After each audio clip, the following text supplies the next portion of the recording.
السلام علیکم جی، کیسے ہیں آپ سب؟ امید کرتی ہوں بالکل ٹھیک ہوں گے، اور میں بھی اللہ کا شکر ہے بالکل ٹھیک ہوں۔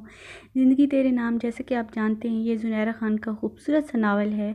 اگر آپ نے میرے چینل کو ابھی تک سبسکرائب نہیں کیا تو جلدی سے سبسکرائب کریں، لائکس کمنٹس شیئر لازمی کیا کریں، اور اس کے علاوہ اگر آپ یہ ناول خود ریڈ کرنا چاہتے ہو تو آواز کو میوٹ کریں اور خود ریڈ کریں۔ آج کی ایپیسوڈ کی طرف چلتے ہیں، جو کہ بہت زبردست اور دلچسپ ہونے والی ہے، اور آپ لوگ کمنٹ سیکشن میں ضرور بتایا کریں ایپیسوڈ کیسی لگی ہے۔ تو چلتے ہیں آج کی ایپیسوڈ کی طرف۔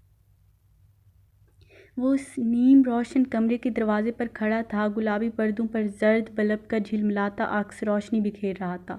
وہ سنگار میز کے پاس بیٹھی تھی، سنہری گھنگریالے بال کمر پر گرے پڑے تھے۔ وہ آئینے کے پار نظر آتے شاہویز کے عکس پر نظریں جمائے بولی تھی، آپ تو جانے والے نہیں تھے؟ خفگی بھری آواز ابھری تھی۔ ہاں جانے والا تھا، مگر ارم نے کہا تم کوئی بات کرنا چاہتی ہو۔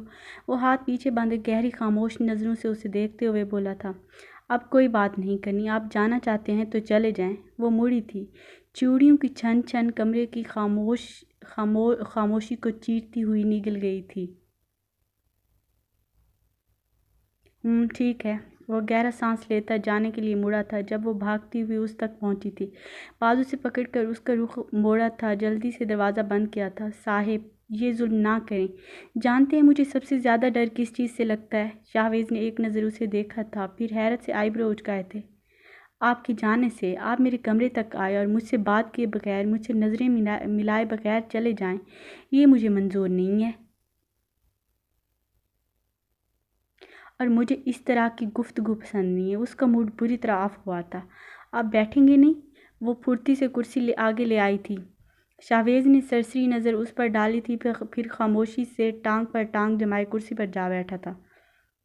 جبکہ وہ ٹیبل کی طرف آئی تھی، چمکتی ہوئی سلور کی سراہی میں سے جام گلاس میں انڈیلا اور چلتی ہوئی اس کی طرف آئی تھی، گلاس اس کی طرف بڑھایا جو ناگواری سے اسے دیکھ رہا تھا۔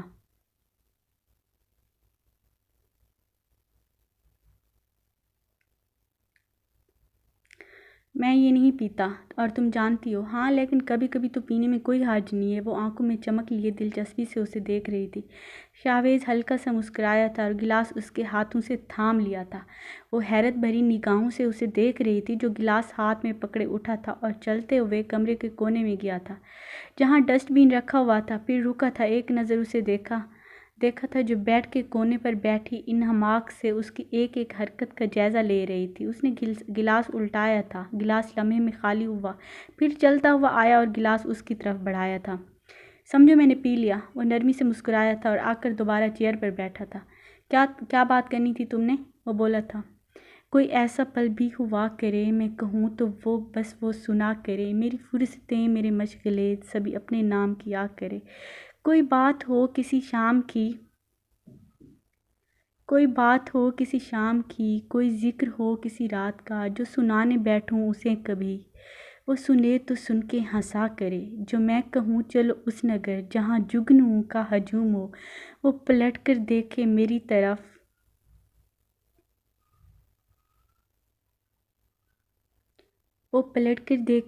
طرف اور مجھ کو پاگل کہا کرے۔ وہ ایک ادا سے غزل پڑھتی اس کے قدموں میں آ بیٹھی تھی۔ شاہویز جھٹکے سے اٹھا تھا۔ آپ ہمیشہ کے لیے ہمیشہ چلے جاتے ہیں، کبھی مجھے چھوا تک نہیں۔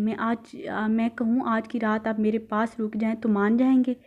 وہ آس بھرے لہجے میں کہتی اٹھ کر اس کے پاس آئی تھی۔ کافی دیر ہو گئی ہے، مجھے چلنا چاہیے اور ارحم ویٹ کر رہا ہوگا، تو میں اسے پیغام بھجوا دیتی ہوں، وہ چلا جائے، آپ پریشان نہ ہوں۔ وہ اس کا ہاتھ تھامتے ہوئے بولی تھی، تم پاگل ہو گئی ہو؟ میں تمہارے پاس رکوں لیکن کس رشتے سے؟ وہ اپنا ہاتھ کھینچتے ہوئے غصے سے بولا تھا، محبت کے لیے کوئی رشتہ نہیں ہوتا، کوئی دل میں بس جائے تو ہر گناہ معاف۔ وہ ہنسی سی، بکواس بند کرو، نہ میں تم سے محبت کرتا ہوں نہ تم مجھ سے۔ عجیب منطق ہے، دروازہ بند کر کے شیطان نے بہکا دیا یا پھر دل میں وسوسہ ڈال دیا تو گناہ بھی کر لو اور ساتھ یہ بھی کہہ دو کہ گناہ ہے، معاف ہو جائے گا۔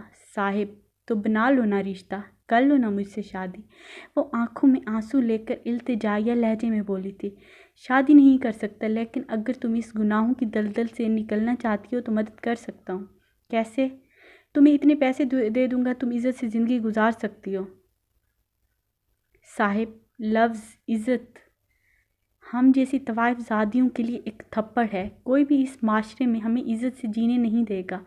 کوٹے پر پیدا ہونے والی لڑکیاں اپنی ماؤں کے بڑھاپے کا سہارا ہوتی ہیں۔ جب کوٹے پر کوئی لڑکی پیدا ہوتی ہے تو جشن کا سماں ہوتا ہے۔ اس کا مطلب جانتے ہیں؟ اس کا مطلب ہوتا ہے کوٹے کی خوشحالی۔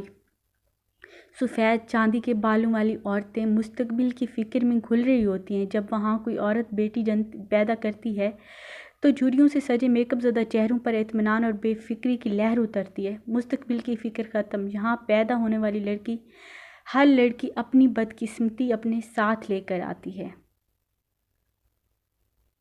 شاہویز نے دکھ سے اسے دیکھا، پھر گہرا سانس کھینچا۔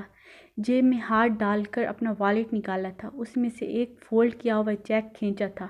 ایک نظر اسے دیکھتا وہ چیک چیئر پر رکھا تھا اور لمبے لمبے ڈگ بھرتا دروازہ کھولتا باہر چلا گیا تھا، جبکہ وہ اسے جاتا ہوا دیکھتی سناٹوں کی زد میں تھی۔ تو جناب بتائیں کیسی لگی آپ کو یہ ایپیسوڈ؟ اگر ایپیسوڈ پسند آئی ہے تو لائک کریں، کمنٹس کریں۔